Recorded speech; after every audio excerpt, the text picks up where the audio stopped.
Becoming social is easier than you think, and I mean that clinically. As a psychiatrist, I've worked with countless individuals who've struggled with social anxiety, isolation, or self-doubt. And I want to tell you something that might surprise you. Becoming social isn't some mysterious, impossible challenge. In fact, it's very achievable. All it takes is a few key mental shifts and behavioral practices. In this video, I want to guide you step by step through the process of breaking through social fear, rewiring your mindset, and genuinely enjoying human connection.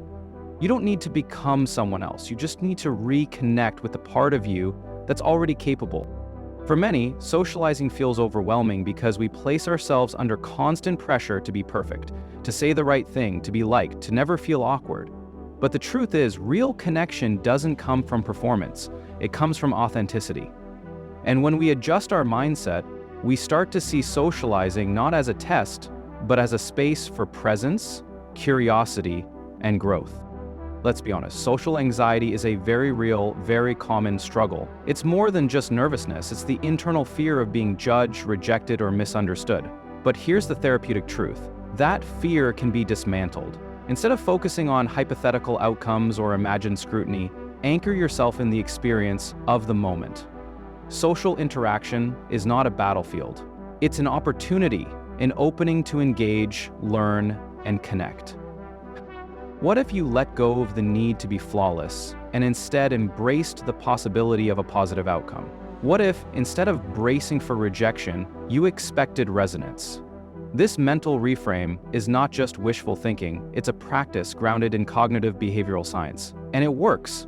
When you approach social moments with openness rather than self-protection, you stop spiraling into what-ifs and start seeing what's actually possible. Staying present is another therapeutic cornerstone. The more you ground yourself in the here and now, focusing on what the other person is saying rather than what you'll say next, the more fluid, enjoyable, and natural the interaction becomes. It's in the present moment that trust, authenticity, and connection are built. And the beauty of presence? It doesn't require perfection. It just requires attention. Your body language also plays a vital role in shaping both how others perceive you and how you feel about yourself. The body and mind are deeply connected, so when you shift your posture, you also shift your state. Stand tall, shoulders relaxed, chin up. Not as a performance, but as an affirmation. This grounded stance sends a signal to both your nervous system and to those around you that you're here, open, and safe to engage with. Closed-off body language, slouching, crossed arms, looking away, feeds the narrative that socializing is a threat. But by opening your posture and subtly facing the person you're with, you disrupt that cycle. You tell your brain, this is connection, this is okay. These are small behavioral cues, but they can radically transform your confidence and how you're received. Facial expressions matter too, more than you might think. A genuine smile releases neurotransmitters like dopamine and serotonin, reducing stress and inviting ease. It's not about faking happiness, it's about welcoming others into a space that feels emotionally safe. That's powerful. When you smile, you set the tone, and in turn, others soften, and reciprocity blooms. Eye contact is another cornerstone. The key here is moderation. Too little, and you seem disengaged. Too much, and you risk coming off as confrontational. Healthy eye contact shows that you're present, listening, and invested in the interaction. Take natural breaks. Glance away briefly, then return. This ebb and flow mirrors the rhythm of real connection. And let's not forget your movements. Constant fidgeting, phone checking, or scanning the room communicates anxiety, even if your words don't. Instead, slow down. Move with intention. When you reflect the other person's energy subtly, leaning in when they do, nodding in rhythm, you establish unconscious trust. It's called mirroring, and neurologically, it builds rapport and comfort. Now, let's address a question I get all the time. How do I even start a conversation? The answer isn't a script, it's awareness. Observation is your strongest ally. Take in your surroundings. Comment on something relevant to both of you. If you're at an event, mention the venue, the music, or even the food. This playlist has such a vibe, doesn't it? That's all it takes to open the door. You don't need cleverness, you need presence. Another clinical strategy? Open-ended questions. These invite expansion and reveal emotional texture. Ask someone, what was the best part of your weekend? Instead of, did you have a good weekend? It's a small difference, but neurologically, it triggers more meaningful engagement. These questions aren't just social, they're connective tissue. Finding common ground is a central therapeutic principle. It fosters a sense of belonging. Start with universally engaging topics, music, food, movies, travel. These help people talk from experience, which activates parts of the brain associated with pleasure and trust. Try asking, what's the last show you got hooked on? Or where would you travel right now if you had the chance? Simple, open, and connective. You can also build connection by asking for someone's opinion or advice. This activates their sense of value, which is a core human need. For example, I'm thinking of getting into yoga. Have you ever tried it? It creates a dynamic of mutual sharing, not performance. It shows humility and interest, two traits people respond to deeply. And don't underestimate the power of humor. A small, context-sensitive joke can ease tension instantly. Something like, this line is moving slower than my motivation on Monday mornings, shared in the right setting, can be enough to spark laughter, and with it, connection. Humor is disarming, humanizing, and healing. Remember, starting a conversation is not about dazzling someone, it's about being real. The goal isn't to be impressive, it's to be present. You don't have to know where the conversation will go. Let it unfold. The pressure to be perfect is what blocks you. But when you allow yourself to be curious, relaxed, and attuned, the conversation becomes not just easier, but enjoyable. Let go of the need to control every word. Breathe. Focus on the human being in front of you. You are capable of connection. It's not a gift some have and others don't. It's a skill. And like any skill, it can be learned, practiced, and mastered. And I'll be right here to help you get there. Becoming social is easier than you think, especially when you understand the psychology behind it. Many people believe that becoming social is difficult, even unnatural for them. But in truth, socializing is a skill, one that you can learn and improve with the right mindset and strategies.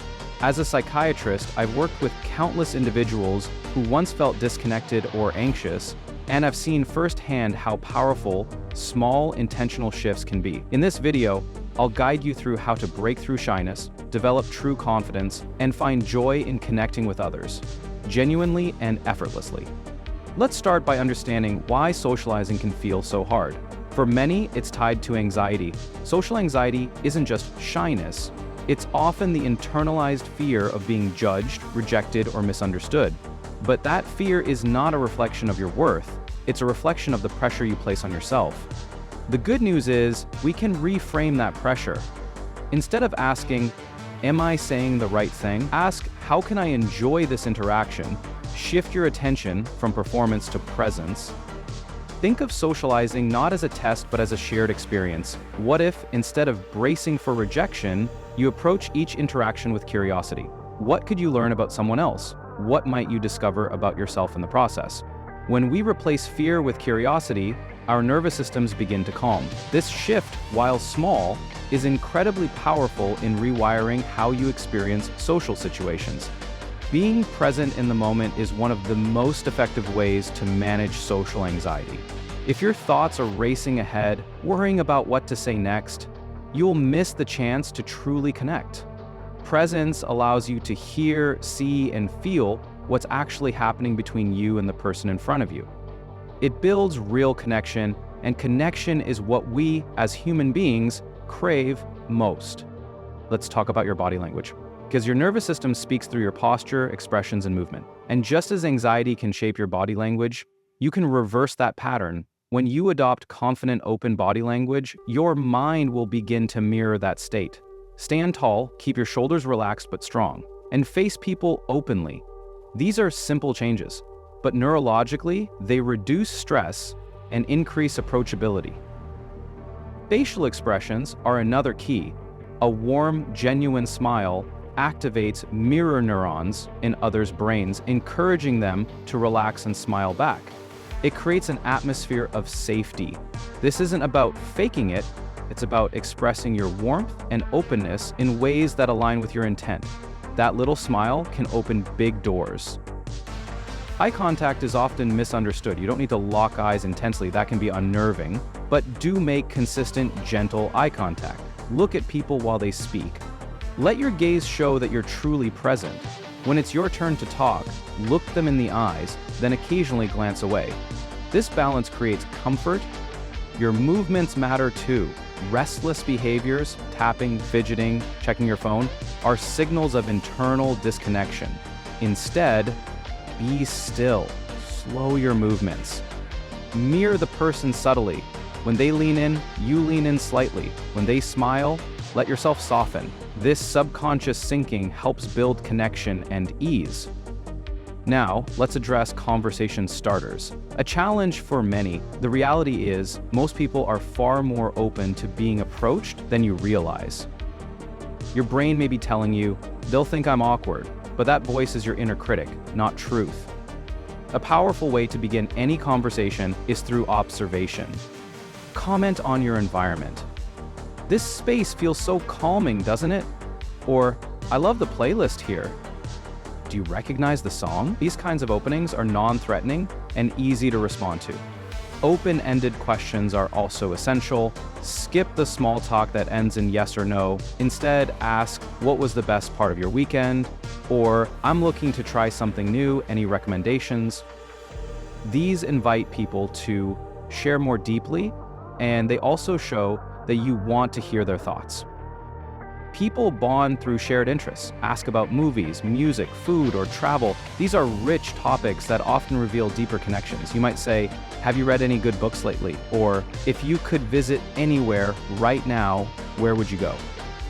These aren't just questions, they're invitation.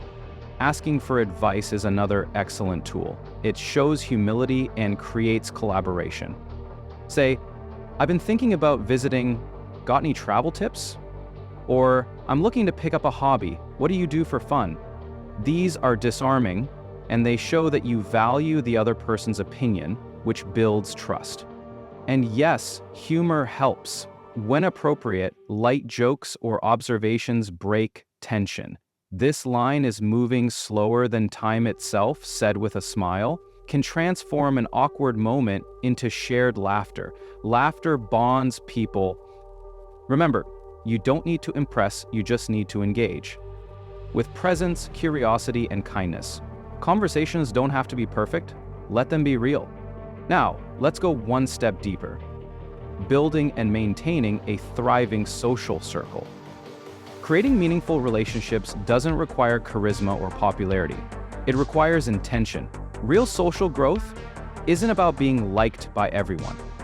It's about forming connections with people who align with who you are and who you're becoming. It's not about numbers, it's about depth. To begin, place yourself in environments where connection is already the norm. Join spaces that interest you, a class, a group, a volunteering opportunity. Why? Because shared context lowers the barrier to interaction.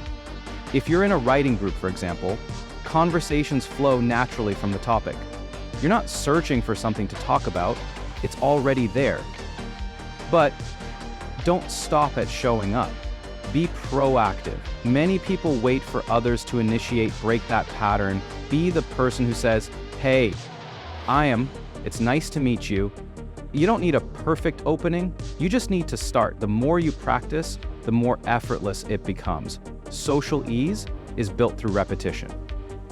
Consistency is critical. Relationships grow from repeated, meaningful contact, not one-off encounters. Follow up, reach out, send a message. I really enjoyed our chat. Want to meet for coffee? That small step shows that you value the connection, and that makes all the difference. The port is the soul of strong relationships. Give compliments, celebrate people's wins. Be the person who shows up not just when it's convenient, but when it's meaningful. Generosity doesn't always mean giving gifts, it means giving presence, encouragement, and empathy. And above all, be authentic. Pretending to be someone else in order to be liked will only drain you.